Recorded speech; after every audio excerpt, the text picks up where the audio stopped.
बहुत पुरानी बात है। बौद्ध आश्रम में रहने वाले एक शिष्य को अकेलापन बहुत पसंद था। योग ध्यान वो आश्रम के दूसरे कामों को खत्म करने के बाद वो अक्सर आश्रम की सबसे एकांत जगह पर जाकर बैठ जाता। बैठा बैठा आसपास की चीज़ों का निरीक्षण करता रहता या फिर किसी चीज़ पर विचार करता रहता। जब वह अकेला होता तब वह सबसे ज़्यादा खुश होता था, चाहे वो आश्रम के कामों को करने के बाद कितना भी थक जाए। लेकिन जब वो खुद के साथ कुछ वक्त बिताता तो उसकी पूरी थकान समाप्त हो जाती। जब भी उसके मन में किसी बात को लेकर कोई उलझन होती थी तब भी वो किसी एकांत जगह पर जाकर बैठ जाता और फिर ध्यान से उस समस्या पर विचार करता और फिर कुछ समय पश्चात उसका दिमाग शांत और स्पष्ट हो जाता। संक्षिप्त में कहें तो एकांत ही उसका सबसे अच्छा मित्र था। लेकिन उसका यूं अकेले अकेले रहना आश्रम के दूसरे बच्चों को बिल्कुल भी पसंद नहीं था, क्योंकि आश्रम के दूसरे बच्चों को जब भी मौका मिलता वो साथ में खेलते, मस्ती मजाक करते, गप्पे मारते और एक दूसरे की टांगें खींचते। लेकिन ये हमेशा ही एकांत की तरफ भागता। इसके केवल एक दो ही गिने चुने मित्र थे, जिससे आश्रम के दूसरे बच्चे इसका मजाक बनाते, इसे तरह तरह के नामों से पुकारते, इसे घमंडी और सनकी तक कहते। हालांकि यह दूसरे बच्चों की बातों पर ज़्यादा ध्यान नहीं देता, लेकिन फिर भी कभी कभी दूसरे बच्चों की बातों और हरकतों से इसको दुख पहुंचता। एक दिन ऐसे ही दुखी मन से वह अपने गुरु के पास पहुंचा और गुरु को सारी बात बताई कि उसे अपने एकांत में रहने से कितना प्रेम है और दूसरे बच्चे उसकी इस आदत की वजह से उसे कितना परेशान करते हैं। गुरु बहुत ही बड़े आत्मज्ञानी व्यक्ति थे। उन्होंने शिष्य की पूरी बात बड़े ध्यान से सुनी और फिर कहा, बेटे, इसमें उदास होने वाली कौन सी बात है। महान सफलताएं अकेलेपन से ही शुरू होती हैं। अकेलापन ही हमें खुद से मिलाता है। अपने अकेलेपन को नकारात्मक मत समझो, बल्कि उसे एकांत समझकर खुद को जानने का प्रयास करो। तुम्हें एकांत पसंद है, इसका मतलब ये है कि तुम्हारा वास्तविक वजूद तुमसे मिलना चाहता है। इसलिए अपने इस एकांत प्रेम का सम्मान करो। गुरु ने आगे कहा, आज मैं तुम्हें 8 ऐसी खूबियों के बारे में बताता हूँ जो अकेले रहने वाले लोगों में पाई जाती हैं और उन्हें दूसरों से अलग बनाती हैं। गुरु ने कहना शुरू किया, पहली खूबी जो एकांत में रहने वाले लोगों में पाई जाती है वो ये है कि ऐसे लोग दूसरों की तुलना में खुद के प्रति ज़्यादा जागरूक होते हैं।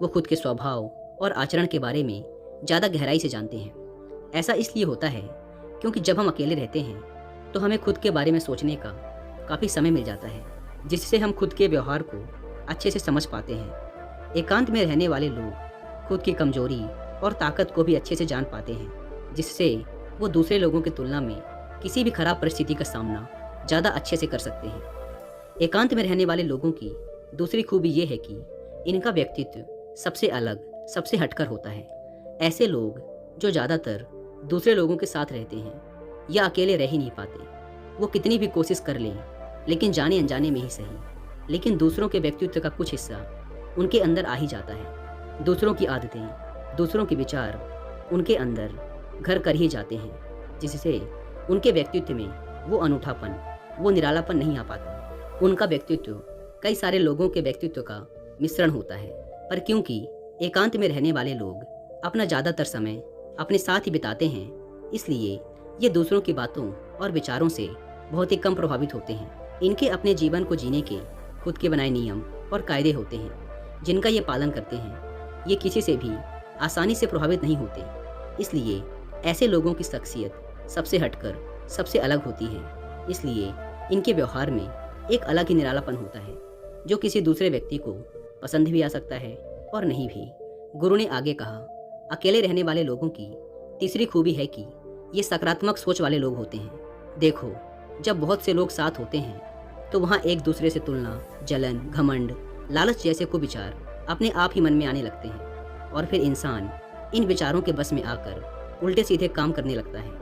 हालांकि ऐसा नहीं है कि एकांत में रहने वाले लोगों के मन में ये सब विचार नहीं आते, लेकिन क्योंकि वो अकेले हैं इसलिए दूसरों से तुलना, जलन, घमंड जैसे विचार उनके मन में दूसरों की तुलना में थोड़ा कम आते हैं। साथ ही अकेले रहने की वजह से उन्हें खुद के बारे में सोचने का ज़्यादा समय मिल जाता है, जिससे वो अपने नकारात्मक विचारों को पहचान कर उन्हें कम कर सकते हैं, जिसके कारण ऐसे एकांत में रहने वाले लोग ज़्यादा सकारात्मक होते हैं।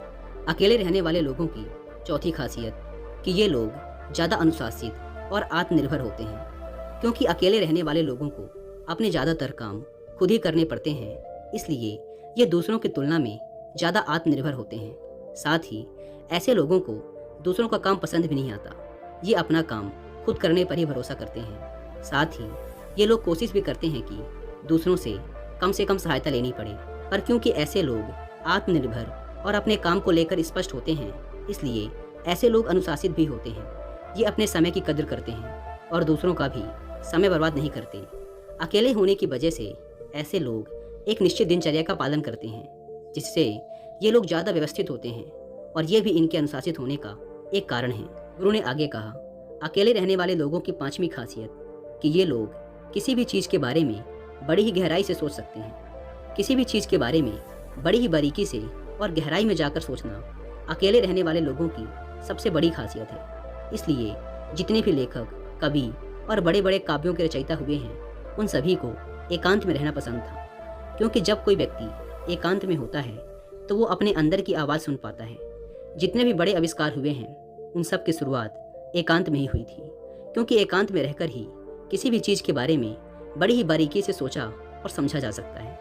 6ठी खासियत, अकेले रहने वाले लोग बहुत ही कलात्मक होते हैं। क्योंकि अकेले रहने वाले व्यक्ति किसी भी चीज़ के बारे में बहुत ही गहराई से सोच सकते हैं, इसलिए ऐसे लोग बहुत कलात्मक भी होते हैं। साथ ही अकेले रहने की वजह से इनके पास बहुत सा समय भी होता है और ये ज़्यादा देर तक अपने काम में ध्यान केंद्रित करने में भी सक्षम होते हैं, जिस कारण से इन लोगों की जिस भी काम में रुचि होती है, ये लोग उस काम में बहुत आगे तक जा सकते हैं। क्योंकि इनके आसपास इनके ध्यान को बांटने वाला कोई नहीं होता, इसलिए ये जब तक चाहें अपने काम में खोए रह सकते हैं। और यही कारण है कि ऐसे लोग बहुत ही रचनात्मक और कलात्मक होते हैं। दुनिया में जितने भी महान उपलब्धि करने वाले लोग हैं, उनमें से ज़्यादातर लोग ऐसे हैं जिन्हें एकांत में रहना पसंद है। क्योंकि एकांत ही सृजन का स्रोत है, एकांत में उन्नति है, एकांत में ध्यान है। 7वीं खासियत, अकेले रहने वाले लोगों के दूसरों के साथ रिश्ते बहुत ही गहरे और मजबूत होते हैं। हालांकि अकेले रहने वाले लोग ज़्यादा लोगों से अपने संबंध नहीं बनाते, लेकिन ये जितने भी लोगों से संबंध बनाते हैं, सच्चे दिल से बनाते हैं। ऐसे लोगों के बहुत ही कम दोस्त होते हैं, लेकिन जितने भी होते हैं, ये उनसे अपनी दोस्ती पूरी ईमानदारी से निभाने की कोशिश करते हैं। अक्सर लोगों को यह लगता है कि एकांत में रहने वाले लोग बहुत कम बात करते हैं, लेकिन उनसे पूछे जिनसे ये दिल से जुड़े होते हैं कि ये उनसे कितनी बातें करते हैं। ऐसे लोग जिन्हें अपना मान लेते हैं, वो उनके सामने अपने पूरे दिल की बात रख देते हैं। अकेले रहने वाले लोग बहुत ही कम लोगों के साथ संबंध तो रखते हैं, लेकिन ज़रूरत पड़ने पर वो अपनी तरफ से पूरी मदद करने के लिए भी तैयार रहते हैं। इसलिए इनके रिश्ते कम लोगों से तो होते हैं, लेकिन जिनके भी साथ होते हैं बहुत मजबूत होते हैं। 8वीं खासियत, अकेले रहने वाले लोग मानसिक तौर पर और भावनात्मक रूप से बहुत मजबूत होते हैं। क्योंकि उन्हें पता होता है कि अगर आज कोई समस्या उनके ऊपर आती है तो उन्हें अकेले ही उस समस्या से निपटना पड़ेगा। ऐसा बार बार करने से उनके अंदर खुद के प्रति आत्मविश्वास बढ़ता है और आत्मविश्वास व आत्मसम्मान के बढ़ने से वो मानसिक और भावनात्मक तौर पर और मजबूत होते चले जाते हैं। और वो ये मानने लगते हैं कि ऐसी कोई भी समस्या नहीं जिसे वो अपनी दृढ़ इच्छा शक्ति के दम पर हरा ना सकें। और यही एक सोच उन्हें दूसरों से अलग बनाती है। इतना कहने के बाद गुरु चुप हो गए तो शिष्य ने कहा, गुरु जी, आपकी सारी बात ठीक है, लेकिन ये कब कहा जा सकता है कि अकेलापन एक वरदान है। यह सुन गुरु ने कहा, अकेलापन हमेशा से ही एक वरदान रहा है, अगर हम उस समस्या को पूरी सकारात्मकता के साथ उपयोग कर पाएं तो। क्योंकि जब हम दुनिया के लोगों के साथ होते हैं तब हम भीड़ का हिस्सा होते हैं, लेकिन जब हम अकेले होते हैं तब हम खुद के साथ होते हैं। और जब हम खुद के साथ होते हैं तभी हम अपने समय का सदुपयोग, खुद का आकलन, खुद के शौक सभी पर ध्यान दे सकते हैं, अपनी कमजोरियों पर भी काबू पा सकते हैं, या ऐसा कह सकते हैं कि सच में अच्छाई की राह और इंसानियत की मंजिल भी पा सकते हैं। गुरु के मुंह से ऐसी बातें सुन अब शिष्य के मन में अपने एकांत में रहने की आदत को लेकर कोई मलाल, कोई संशय नहीं रहा, बल्कि उसे तो अपनी इस आदत पर गर्व महसूस हो रहा था। इस जानकारी के लिए उसने गुरु का धन्यवाद किया और वहाँ से चला गया।